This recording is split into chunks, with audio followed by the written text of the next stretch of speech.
everybody. I'm Candid Frank Stanisci. I want to thank you for dropping in to check out what we're doing here on NLL Lacrosse Talk. We really enjoy talking about lacrosse, everything from floor to ceiling. You can probably even include the basement. So this is a Spanglish Sports Network program seen on Zingo TV channel 250. If you remember to download the Zingo TV app, you can join us with using your iOS and Android devices. While you download, make sure you rate, leave a comment. Both apps are absolutely free. Zingo TV is available at Google Chromecast, Amazon Fire TV sticks, Roku sticks, and also all smart TVs 2016 forward. Now on NLL Lacrosse Talk, our co-host Gary Groob, of course, and our very special guests, Bob Taring and Chris Panos. Bob being a veteran, Chris being a rookie, so we'll try to be gentle with him. He's offered free shirts, so I think we're motivated. First of all, Bob, in case people don't remember, tell us how you got involved in lacrosse. Well, from where I went to a school called St. Paul's School in Baltimore, Maryland, and we were handed lacrosse sticks in the 3rd and 4th grade. And at that time, we were allowed to carry them to our class. That's how bad they wanted it. And after school, I went to the University of Virginia. And then I got into coaching in 1969. And I've been coaching college lacrosse, except for a couple of stints of high school, for 50 years. So, and I've had a lot of success. I've got a couple national championships, and I have just hundreds of players that I still feel like I'm a mentor to, and I stay in contact with them all the time. The game has been wonderful, all forms of it. I've worked with box, field, professional, and it's just been a thrill. It's been my life. Lacrosse Square, Chris Panos in the bottom right-hand box. Chris, tell us how you got started in lacrosse. Yeah, well, in your intro, when you referenced basement, I'm in my mom's basement in Holbrook, New York, in the Sachem School District. So I came home to do some recruiting, and obviously spending time with mom's always a blessing. So we're down in the basement here. So at the age of 6, I actually started playing football, and I was pretty much a tyrant in football. And they introduced lacrosse to 8-year-olds, but I was playing 6-year-old football. But my coach thought I could be a good fit, and my parents said it was all right if I wanted to try it, even though the kids were a couple years older. And ever since then, I really never put the stick down. So I got a stick for Christmas, and all the other toys. My mom said, I wish I would have known. I wouldn't have bought all these toys because all you cared about was the lacrosse stick. So, since I was 6 years old, and it's been good to me. Lacrosse is a lifelong experience for most people. Chris, what kept you in it?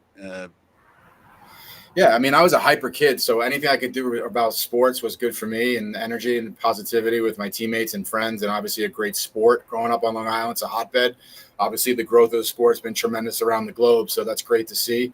But feeling like I grew up in an era where lacrosse was more of an Eastern-based sport, between that and football, I was able to channel my energy, and it's been, I'm very fortunate to be around some great coaches, some great players, and some wonderful teams as well. Okay, Gary, it's your turn. Don't ruin our chance to get a free T-shirt, okay? All right, I'll do my very best. I want to go way back. I want to go back to Sachem School, really the beginnings of it all, and talk about really who had the biggest influence on you. And this is what kept you playing, right? Yeah, I mean, really, my dad got me involved in sports, and again, being a hyper kid, my parents were trying to figure out a way to kind of keep me out of trouble, keep me in line, and sports was really a great avenue.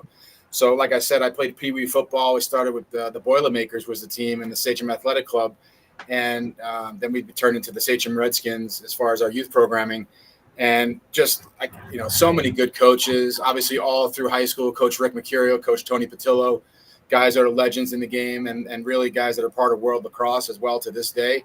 So really just I was blessed to be in a program that loved athletics, first and foremost, and obviously football and lacrosse were traditional powerhouse sports, and we're very competitive. And for me, it was a great way to, move forward. Right.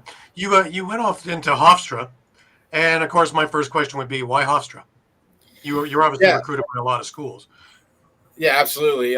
Growing up as a kid, Hofstra was kind of our local team, and my dad, we would kind of go watch all those games, and I would kind of come back home and try to emulate some of the players' moves and kind of just learn from a distance in the stands. But I was recruited by all different teams. I mean, I was close to going to Notre Dame. There was a few Ivy Leagues involved.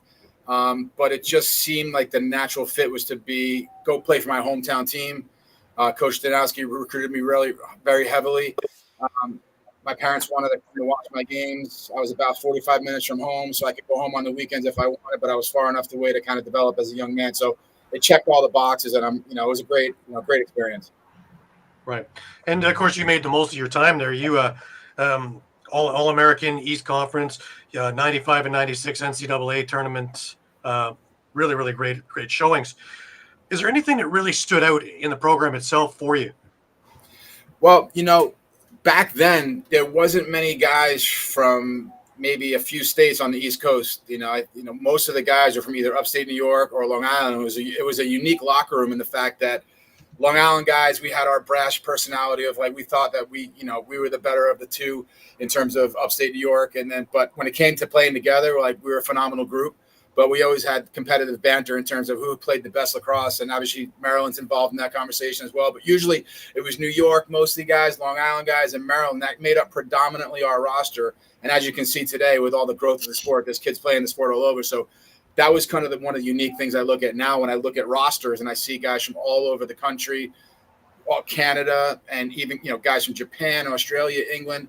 So to me, just to be part of the growth of the sport has been amazing. Right. Now, you head off into the Mill, MILL, the last year of it, and Boston selects you first round, 4th overall. First of all, as a field guy, how did the change into box? A lot of the guys have a tough time making the adjustment because of the in tight, also not so blueprinted, that everything is more on feel in box as opposed to everything being mapped out. How did the change work for you? Well, I had the privilege of going up to Canada when I was in either 10 or 11. We played in what was called the Friendship Games. We went up to Hamilton, Ontario, and played the Hamilton Bengals, and basically field guys going up to play box lacrosse, where we kind of got our heads handed to us.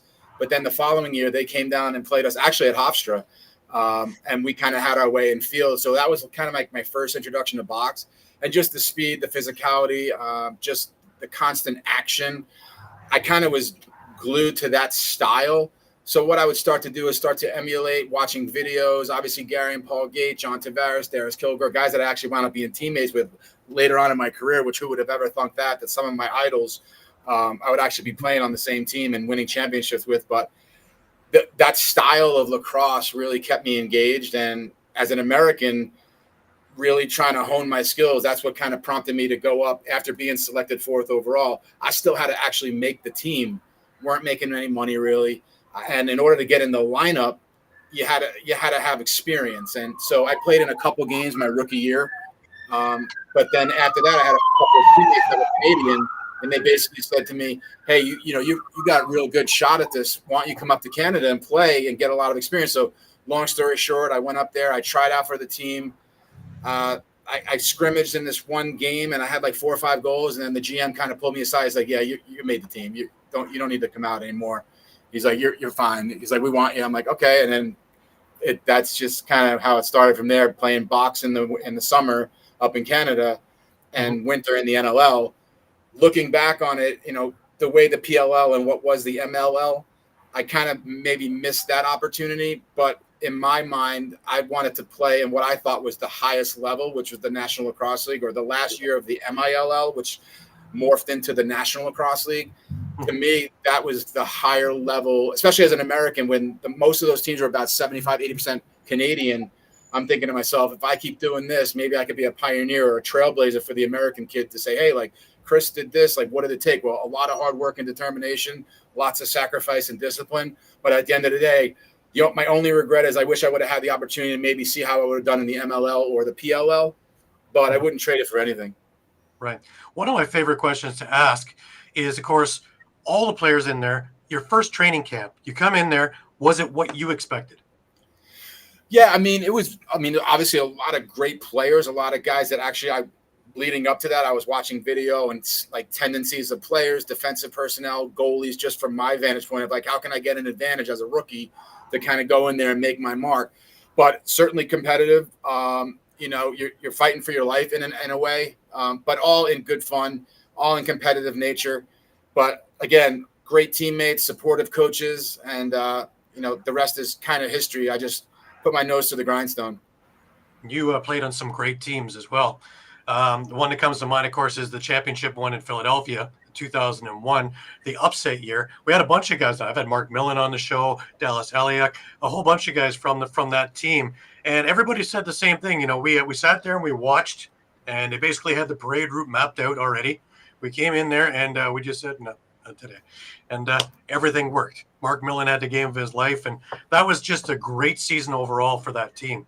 Talk about it. You know, I love Philly, and I work with a lot of the Edge of Philly guys, and I love going into the city. Talk about the city itself and the fan bases in some of these towns. Yeah, absolutely. I mean, Philly, the Wings, and what comes to mind is Chopper and Big Gabe. Those two guys would kind of the WINGS chants from side to side. I mean, as a home team, it's like you got 18,000 of your best friends, and then I played there as a visitor, where they're booing you, they're heckling you, they're throwing stuff at you when you get a penalty. But again, when you look at some of the markets and some of the transition and some of the teams I've been on, 4 or 5 of the teams that I was on kind of folded up, and I had to move around. And it's like, I would have loved to have stayed in a city for an extended period of time, but just the way my career worked, just the way some of those franchises kind of evolved, I just kept, tracking my way through the league. But I mean, they have some of the best fans, sports fans in general. I mean, Eagles and Sixers, and those guys, they have incredible fans and storied history and very successful championship caliber organization. So I was blessed to be a part of that. Right. Nowadays, every arena is the same. They're all the cookie cutter kind of thing, spacious and all that. But you had a chance to play when all the barns were different. Boston Garden was smaller. The Spectrum, they were on top of you. Maple Leaf Gardens was confined. All these things where the fans were right on top of you. So it was a whole different aspect to the game as opposed to now. The difference between today's game and when you played, what would you think is the major differences in there? I mean, I would say safety, just in terms of the equipment changes, just some of the things and say guys taking liberties, if you will. Just most of those guys played Canadian box, so a lot of those things would filter over into the NLL season. Obviously just the athletic players nowadays, the skill level, the speed. So, again, not that it wasn't that back then, but the evolution of equipment and sticks and all those types of things, and the nuances of the new arenas and the technology and just all those attributes. It's just to be part of it when it was where it is, and then kind of see where the league is now. It's like, it's super exciting as I guess an alum to kind of see the growth and popularity and the new commissioner and kind of where they're positioning franchises and marketing and cross marketing with NHL franchises and bigger businesses and endorsements. So obviously, we weren't making a ton of money back then, but I'm sure like now as it starts to grow legs, and same thing with the PLL and getting on TV, NILs, and giving guys opportunity to make more money with the sport. Because at the end of the day, you look at all these other marquee sports, I feel like lacrosse athletes are, in the same caliber in their sport, but yet the financial revenue windfall is not really there. Right. Absolutely. That's well summed up. You talked about summer ball, and I love summer ball. Every day of the week, I'm in a different city. I was in Brooklyn last night. I was in Six Nations the night before, Oakville the night before. It's just, I have a lot of fun with it. I cover it. I really have a great time. I love the game itself, and I love the old style rules and the woody sticks and things like that. Now, you played on six-man cup championship games, and you won 3 of them. Can you put your finger on why it doesn't draw like it used to? Yeah, I mean, that's a good question. In terms of the fans that you're saying in the summer, or yeah. Well, I mean, it's super hot. Number one, a lot of those barns, at least back then, I mean, it's blistering hot in there. Especially, some of them have turf, which makes it even hotter. There's lots of things to do in the summer. It's unfortunate because there's a lot of, incredible talent that you would normally see on TV or in PLL. I don't know. A lot of those guys are crossover guys up there. And you just see, it's like, wow, like this team's really good, and they have all these marquee names, but yet there's like 30 people in the stands. But then you go to a pro game and it's like there's 16,000, and it's just, I don't know, maybe it's marketing. Just, I'm not exactly sure the answer to that, but I will say that even though you were playing in smaller venues, they were dedicated fans, and some of the organizations that I was a part of, especially with Victoria and Peterborough specifically, even Brooklyn, the place was full. Even if it was 3,500 people, it was jam-packed to the rafters, and it was loud, and they were passionate, and there was a lot of energy in the building. So it was definitely fun. But I just wish there was a more way for these guys to get more exposure, maybe on TV. But I'm not sure exactly what that looks like. Now, I would be remiss if I didn't ask, because you played on Victoria with the Gates, running with the Gates. Talk about being with them, and like the aura, just the stories of being with Gary and Paul, and just seeing them, and Yeah. Did you ever see the ball, Chris? Well, I will say two things. One, before this even took place, I had an STX poster with Paul and Gary on it in my bedroom, and that was just always a motivation to me. Like, never thinking in my wildest dreams that I would actually get to share a team or share the lineup with those guys. Turned out we were on the same line in Victoria. In fact, we were on the power play together. So you had Paul Gate and Gary Gate and myself down low on the crease, and we had I think it was Chris Pratt and Del Halliday on the right side. So I have a ball in my trophy case that I scored in the Man Cup against Brampton in '99. Wow. That's Panos from G Gate and P Gate. I mean, that to me is like one of my most prized possessions, just because it was one of those things where I'm like pinching myself. I'm like, I'm actually playing with these guys. These guys are throwing behind the back passes to me, and I'm scoring in the Man Cup as an American with two of my idols. And I'm like, this isn't real. That's amazing.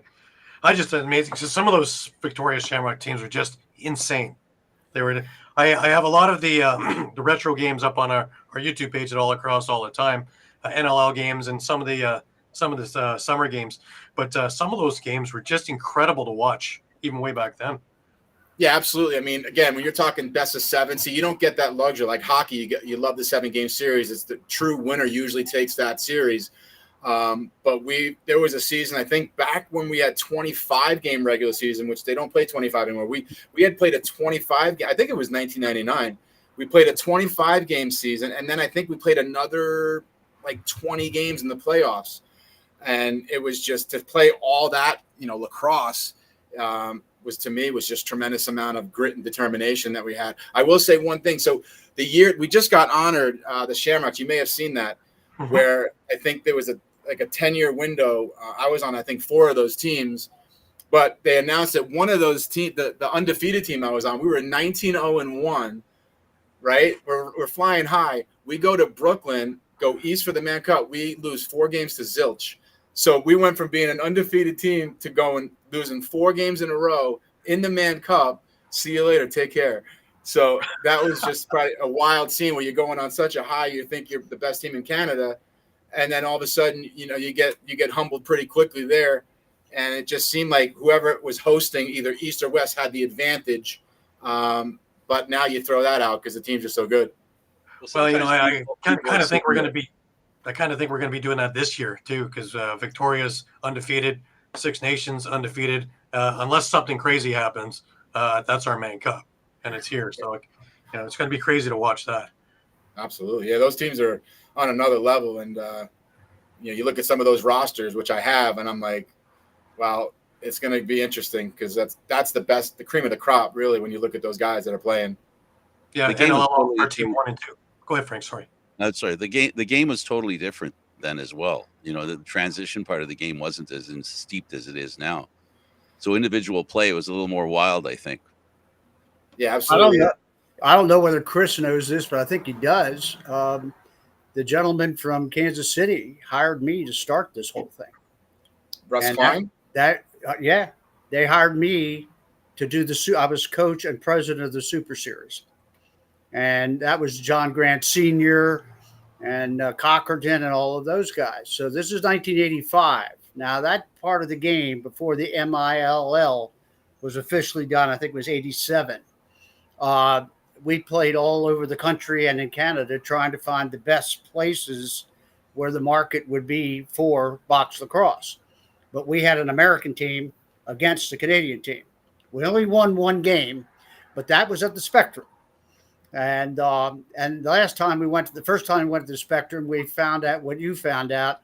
We lost, and it was hockey and wrestling fans in the stands started throwing things at us on the court. It was a mess, but it really was.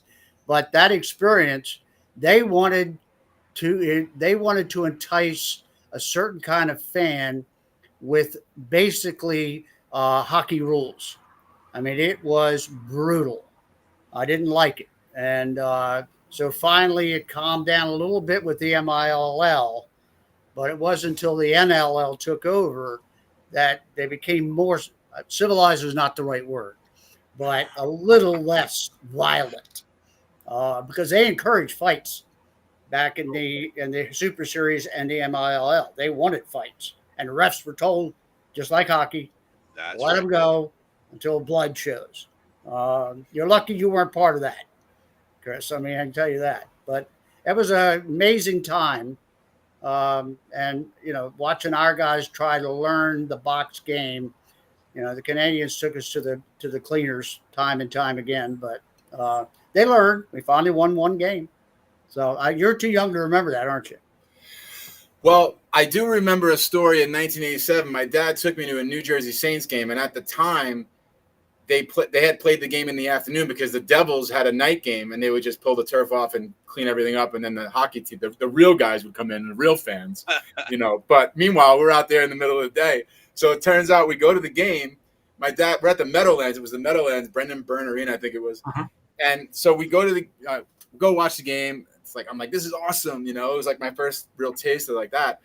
And I come out, I'm like, I want to play in that league one day. And my dad's like, yeah, okay, great. But turns out he locks the keys in the car. So we wound up sticking around and going back in to watch the Devils game because the traffic was crazy. And my dad's like, let's just go watch the hockey game. This is the worst day ever.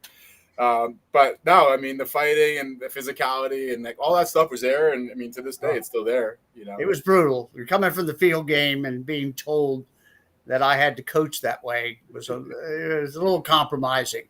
But we went to play the big crowds. We went Ontario, Toronto, Chicago, Baltimore, Philadelphia, Boston. We played in all the markets to see which ones would be the best for pro box. So, and here it is today. We're humble start. Right. Now you had a chance to play on 4 Team USA teams as well. You won a bronze medal at the World Indoor Championships 2003, 2007, Bowhunters Cup in 2010. Let's talk a little bit about that and some of the stories with Team USA. Yeah, absolutely. So actually, take it back to 2001. We played, and I believe it was the Heritage Cup up in Mississauga. I believe it was USA versus Canada. We actually got the upper hand, 21-16, I believe. Which was unheard of, obviously, just because, first of all, the Canadians were just better at box lacrosse. They had an incredible roster, and we did too. If you look at the names on both those teams, it's like, wow, a lot of good guys. So I was blessed to be a part of that. And then it sort of just started that box lacrosse Team USA growth in the box lacrosse genre, if you will. 2003, we, again, Canada, Iroquois at the time, obviously Haudenosaunee now, but it was, we never could get past those two countries, if you will, because they just were better than us. And for whatever it was, we just came in third. We got the bronze and we were happy about it. Same thing in 2007, pretty much same lineup, same competitive teams, but just, again, we came up short. But then in 2010, I think up at the Onondaga War Memorial in Syracuse was when we played the Iroquois again. And I think we won 11-10, not many people in the building, but for us, obviously just incredible respect for the Haudenosaunee Iroquois lacrosse, but the fact that we were able to overcome that, if you will, and just at least have that. So I could say that I've won against those two at some point, but nothing but respect for those, programs. Right. Now, for most people, that would be the end of the career, but this is just the beginning for you. Now, you retire at 2008, and coaching comes along. First of all, you started up your own company too. Let's not miss that one. Panos Lacrosse in 2007. How did that come about? Yeah, great. Well, what happened was I got injured playing for the Chicago Shamrocks, and this was in 2007. It's ironic because in that particular game, I scored my 200th career goal in the league, and I wound up breaking my foot in the same game later in the game. And lo and behold, that kind of was my last NLL game. I made it back to training camp for the start of the 2009 season. But what happened was they pulled the plug on the team. Literally, like we got an email about 2 weeks before our first game, and it was like, listen, we're kind of done, and we're just like all looking around, like, wait, what? Like, is this a dream? And just at the time, coming off an injury, a little bit of a higher salary, I didn't get picked up in the protected pool. So I thought, I was training, trying to get back, and then I was able to get back into playing for Team USA in 2010. But as far as the NLL, that really never presented itself again. So when I was injured, living in Chicago, I was coaching at Lake Forest High School and helping them out. And I had a dad on the team of the high school team say, "Hey, would you be interested in coaching my son?" I was on crutches, and I was just coming off crutches. And he's like, "Hey, would you want to work with my son?" And I'm thinking like, "Yeah, sure, I'll help you, son." Now he throws me a couple bucks.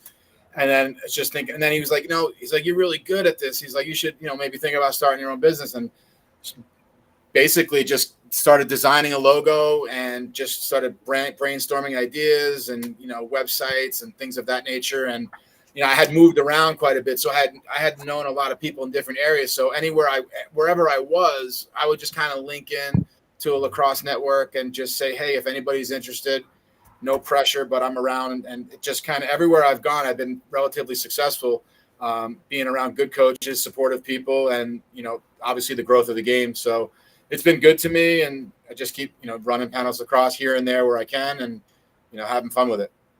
Right. Now you foray into into coaching in college, and you start off with an assistant coach job over at the University of Tampa. Let's talk about how you got the job, and boy, did you ever have a great time there. Yeah, absolutely. So I was in California and LA at the time. I was running I had three Panos Lacrosse teams, club teams, and taking them to tournaments and competing and teaching them and training them. And then I was trying to work my way back to the East Coast, and I just saw an opportunity in Tampa. I was like, "Oh, Tampa seems like a good spot." I did some research. I looked at the program. I contacted Coach Whipple. Long story short, we talked for probably 2 hours, and he's like, "How fast can you kind of get here?" And I'm like, "Well, pretty quick." I mean, I wasn't really tied to anything out there per se. Things had kind of wrapped up. And yeah, I mean, it was great. We had a great team, great facilities, great university, great fans, and awesome coaching staff, lots of good players. It was pretty easy to recruit, and we were really successful on and off the field. So I'm proud of my time there. Right. And you moved over, went over to North Carolina and Queens, and you started again as an assistant there, eventually taking over as a head coach. Let's talk about your time there, because there were some tremendous years there. Yeah. So really, I was an assistant coach, kind of third on the chain at Tampa, really more of a part-time position. So in terms of, you're talking about like benefits and things like that, I really wasn't able to kind of navigate into that area. So a full-time position opened up at Queens, again, a little bit closer up the coast towards, family and friends on Long Island. I was like, this looks like good spot. And, what happened was I was there for about a year and a half. The coach decided to step away for health-related reasons. I kind of took over as an intern. We went on a run. I think we were 6-7-0 down the stretch. We knocked off Limestone, and then it was kind of. I applied for the head coaching job, and then, had great communications with the administration, and they thought that I was a good fit, and kind of the rest is history in terms of just success on and off the field, community service, great grades, good kids. Really brought that program, into a top 20, top 10 organization, and. Now they've transitioned from D2 to D1, which I was part of that as well. So, for me, it was a great experience, a lot of fun, and great memories. Right. And as if you weren't busy enough, Greece comes calling in 2017, and you become an assistant coach for them, for their programs there. And I believe Netanya Israel for the Worlds out there as well, right? Yeah, absolutely. So that was a great experience. I mean, I've really never gone anywhere other than US and Canada, to be honest with you. So when they're like, "Oh, we're going to go to Greece for 5 days and train, and then we're going to go to Israel," I'm like, "Oh, okay. What is this going to be all about?" Kind of like, is this just on the beach hanging out? Are we playing lacrosse? Like, are we ducking for cover? Like, I'm not sure what I'm getting myself into over there, but nonetheless, it was awesome. I think there was 46 countries competing. We came in 19th place, if you will. Obviously, we weren't playing juggernaut teams like U.S. and Canada, but in our pool play, we did pretty well, considering we didn't really have a ton of practice time. We just recruited what we could, and for us, it was just an opportunity to represent the country. I think we had one kid from motherland Greece who didn't have much talent or experience, but yet he was so passionate. He was the guy that ran out with us first with the flag, and he was so proud, and we love that.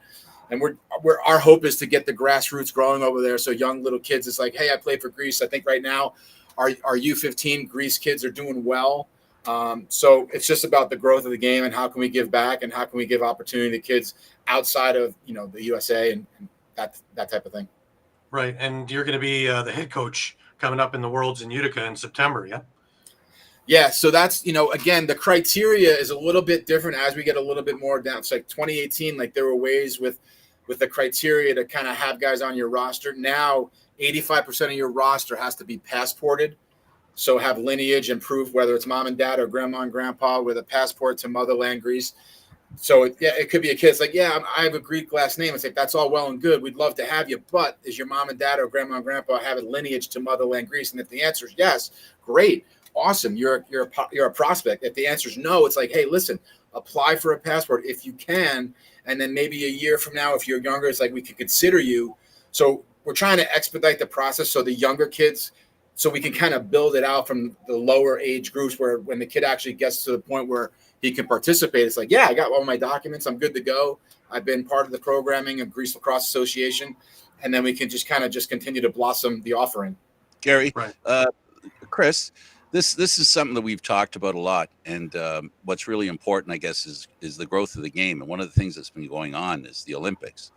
And I was just wondering from your perspective, because of your direct contact with Greece and Israel and such, how do you feel about the Sixes? How do you feel about the Olympics, and what kind of penetration into the world of sport for people who play games and maybe learn about lacrosse?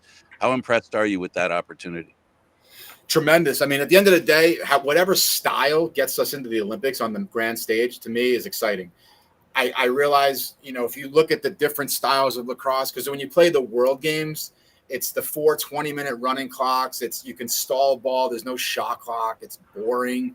If you have a lead, you can sit on the ball for 4 minutes. Nobody wants to watch that. It's a waste of time. So the excitement of the shot clock, I know they're talking about it now, which is great. I'm hoping they get some traction on that because, again, to enhance the popularity and the entertainment value, when you see the PLL and the Sixes style of what they did this championship series, I feel bad for the goalies because those guys are getting shelled. But when the score is 23-22, I kind of get excited as an offensive guy because I probably have 5 goals, 5 assists, and I'm like, bringing it up. But I like the fast pace. I like the quick turnaround. I like not necessarily having a face-off. No disrespect to the face-off, but that style. You can build teams quicker with 12 guys as opposed to 20, 25 guys. When a country's like, hey, I got like 8 guys. Well, get 4 more guys, and then you have a shot at this thing. As opposed to like Greece, for example. Like we have no business putting a team on the floor, but maybe if we have those numbers, it's like, well, yeah, we can find 12 guys that play a high level. And as again to your point of the growth of the game, it's like the only way you're going to grow it is if you kind of just massage it and figure out ways. And I think the PLL has done a great job with that as far as and it's challenging. It's new. The traditional lacrosse fans like, well, I don't like it. I like all styles of lacrosse. I love field lacrosse. I love box lacrosse. I love Sixes. To me, it's the game. So however you play the game, you put the ball in the net, and that's all I care about. Bob, your experience speaks to a lot of things that maybe we've forgotten or we don't remember as well. How does your experience look at this situation with the Olympics, the Sixes, and European lacrosse and the growth of it in other countries as well? Well, when I was head of the Lacrosse Foundation, which is now USA Lacrosse, we put on what was called the first legitimate World Games at Johns Hopkins University in 1982. We had 4 countries: Australia, England, Canada, United States. Now there's 75 and growing every year. So the World Lacrosse now is a totally separate institution. But watching the game grow like that, the field game, we eventually started getting more teams. In the last World Games in San Diego, they had, Chris, you may even know better than I did, I think they had 38 or 39 countries playing. And I've been on the World Games committee, on the selection committee over the years. And we applied for the Olympics in 1984. I organized, along with a gentleman named Tom Hayes, former coach at Rutgers. Tommy and I put together an exhibition that was supposed to be in front of the Olympic Committee in Los Angeles. The person that was charged with arranging all that let us down. So we had very limited exposure. We had England, Canada, United States, and Australia there. They had a good time. They were in LA at the Olympics. but we didn't get the exposure we wanted. So that was our first exposure. The first exposures obviously go back to the 20s and 30s, when it was an Olympic sport for a year, and then it became an exhibition for a couple of years. So we gave it a try. And that effort, after I left, has been ongoing until this year. And finally, the Olympic Committee sat down and looked at it. They had tryouts in Birmingham. They were assigned the powers to be. You show us a game that is fast, high scoring, that the crowd will enjoy, because you're going to be on the infield of track and field, and that's why the stands will be filled. And that's exactly what happened back in the 30s. So you need to catch their eye and make something happen. Well, the powers to be came up, they experimented with a bunch of things, and they looked at box, they looked at the Haudenosaunee, they looked at all types of combinations, came up with the sixes. And it's being refined as we speak. It's not what it was the first time that they tried it out. Birmingham was a benchmark. There were a bunch of countries, a bunch of different sports there in front of the Olympic Committee that had to prove themselves. We came out as one of those countries, as one of those sports, but in the form of the sixes. So the Olympic Committee has given all of the world lacrosse people chances to refine the rules. They're looking at maybe a little more defense. So the goalies, I work with one of the goalies. It's horrible. They just pick it up and throw it down the field. So it's getting refined, but it's got to be exciting. That was the criteria that the Olympic Committee, you got to catch their attention, because there's going to be other things going on. So I'm not a purist anymore. I've worked with every type of lacrosse there is, from peewee all the way up, sixes, field, just like Chris. It's an entrance. It's an easier access for countries with 12 guys instead of 25. So we're there, and now we just have to prove it once we get there, and in 4 years, and it'll be refined as time goes on. So the talent is incredible. Back in '82, we had people that Chris and Gary probably had posters on their wall about these superstars. The Gates weren't even involved at that time. This is even before their time. But we set up we had 10,000 people a day at Hopkins. We set up a tent city. It became the benchmark and the stylist for all future world games. All countries now have tried to duplicate what we did in '82. Some have done well, some haven't. I've been to most of them. So the growth of the game, exponential. The sixes are filtering down to the younger groups, the junior leagues, and just getting soft sticks started. It's unbelievable. I can't believe how it's grown, and especially the women's side. How fast it's grown over the. They are the leader now in terms of growth of the game. So they're college, and they're hoping AD will get a men's team. It's never going to happen with football, but if a school doesn't have football, they have women's lacrosse, and now they're trying to get a budget for men. So it's just the game is just growing exponentially, and I've loved watching. Chris, it sounds like they're trying to attract you to sell tickets. What Bob said is exactly what you said as far as what you hope it'll be like. Sounds like the Olympics understand that. Yeah, absolutely. And again, I feel like the style, it is exciting. It is entertaining. It is fast paced, the scoring, the athleticism, the creativity. So all those things factor into eyeballs and exposure, which to me, then that's how we're going to raise the bar. And there's so many great sports, but I feel like we've been underserved over the years. So even if it takes this style of lacrosse to get in there, at least the word lacrosse is involved in the Olympics. And then I feel like 2028 and beyond, I can't imagine us going backwards. As long as we put a good product on the field and it's competitive and it's exciting, and that's really what it boils down to. And we'll get some household names that we do not have in the game of lacrosse now. Rabel is probably the face of the game at this point because he's so visible. But the Millens that used to play, the Grants, those kind of people, the next generation with the Olympic exposure, there'll be tremendous opportunities for sponsorship. There'll be tremendous opportunities for growth and money coming into the sport to expand it to other countries, help them get started. So this is an incredible time for the game of lacrosse. Every sport that's made the transition from being, I'll use the term local. I don't mean local, but even just North American, right?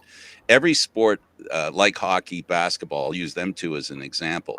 It is when they moved and tried to draw attention to Europe and expand the envelope of where they pay attention to, it's helped make the local even more popular. I think basketball exponentially got more popular because they went international. Hockey, same thing, and this is a good thing for lacrosse, in my opinion.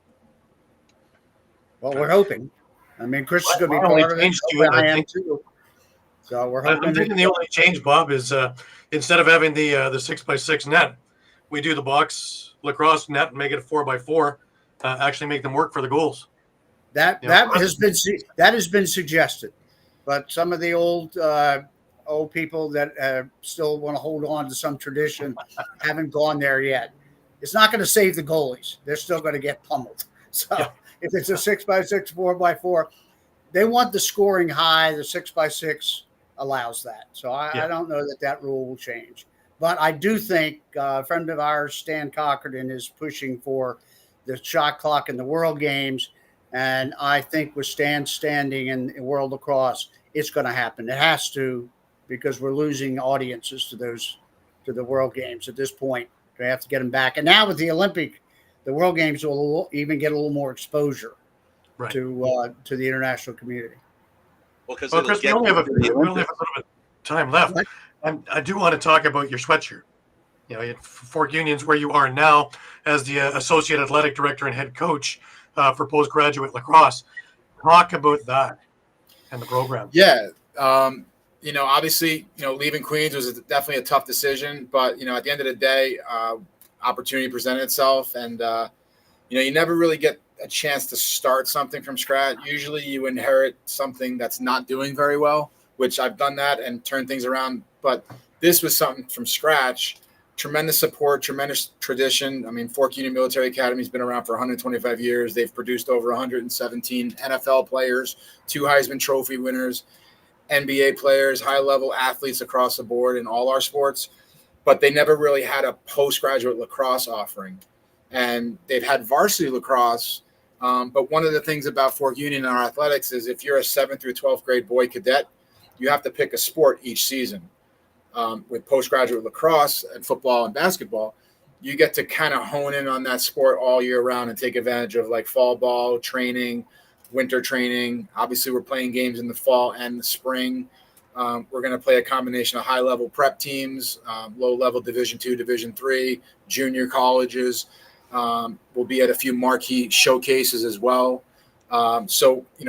Recruiting top-level athletes, tremendous students, guys that want to improve leadership capabilities, character traits, executive training, all within the 1,300-acre campus that we have. And obviously Under Armour is a major brand. So Kevin Plank, the owner of Under Armour, he's actually a Fork Union alum. So clearly we're an undeniable Under Armour brand. But having resources like that and networking in terms of our offering, we have scholarships. It's incredible. One subject plan academically. So you take one subject at a time for 7 weeks. So for the student, they're not juggling 4 and 5 courses at a time. They're doing one subject for 7 weeks, and they're basically mastering that course. And then they're moving on to the next course. The postgraduate team also gives you the opportunity to earn 9 college credits without losing any eligibility. So in other words, let's just say a kid wants to go to college, but maybe he's not ready yet for whatever reason. Maybe he had an injury. Maybe his grades were low. This gives you the ability to basically bolster those grades or retake some of those classes. Or if you're doing well and you want to earn college credits without starting college, you can, in essence, start your freshman year with 9 credits under your belt. So on the back end of a 4-year degree, you could potentially double major or start a master's degree. So I look at the big picture of like some kids go off to college right away and they're not ready for it for whatever reason. Maybe geography doesn't work out, the coach leaves, program folds, whatever the case may be. this is an extra year. Consider it 13th grade. And this is a great opportunity for kids to kind of find themselves.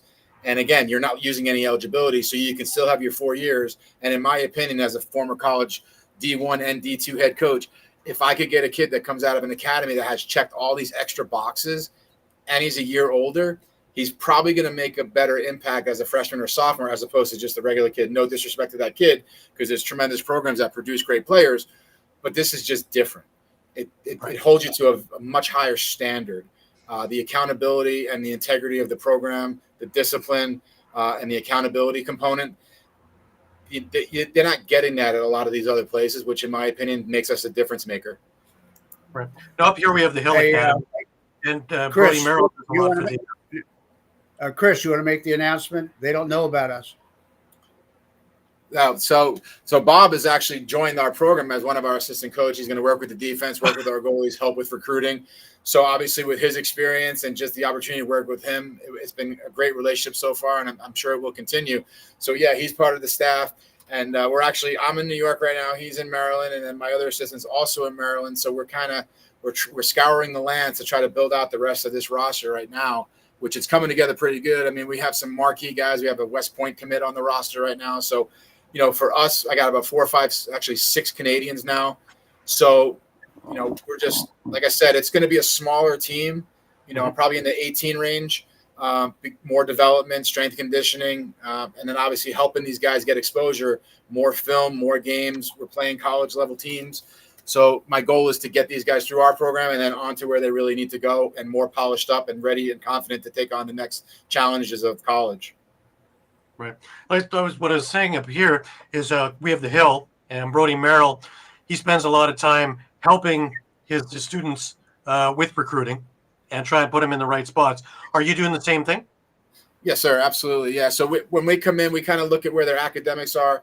Everyone's got a unique story to tell, especially with their academics and everything involved. So it's a case-by-case basis of what do your grades look like? Where have you looked before? Do you have any interest now? Let's have some reach schools. Let's have some schools that probably are good. And then it's like some stretch schools and then some no-brainers that I can go here if I wanted to go. But let's try and shoot for the stars a little bit. And I think that extra year gives you the opportunity to showcase your ability, your improvements, your growth, your maturity, skill development, competitive nature.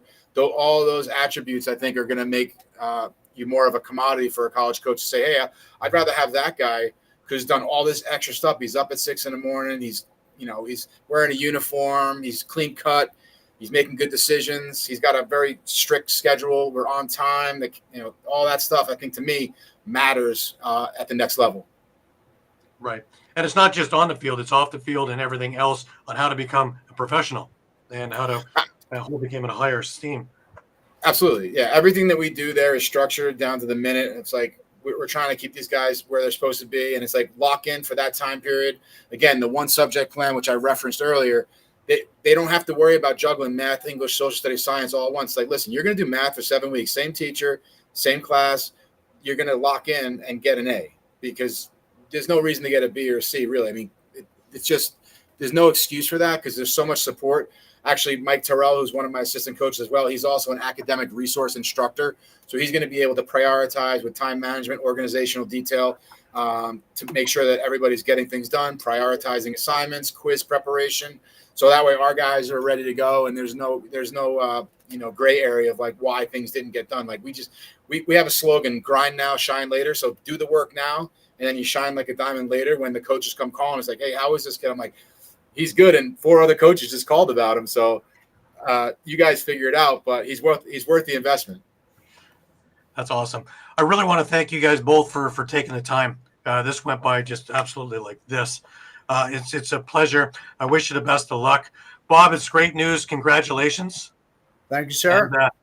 And, all the best to everybody, and thank you again. Frank, thank you. Gary, thank you. Thank you, Gary. Thank you, Frank. I love the content. Keep it up. Coach, I'll see you. Yes, sir. Well, bye, guys. 30 years in, can't give up on lacrosse now. No way. Thanks, guys.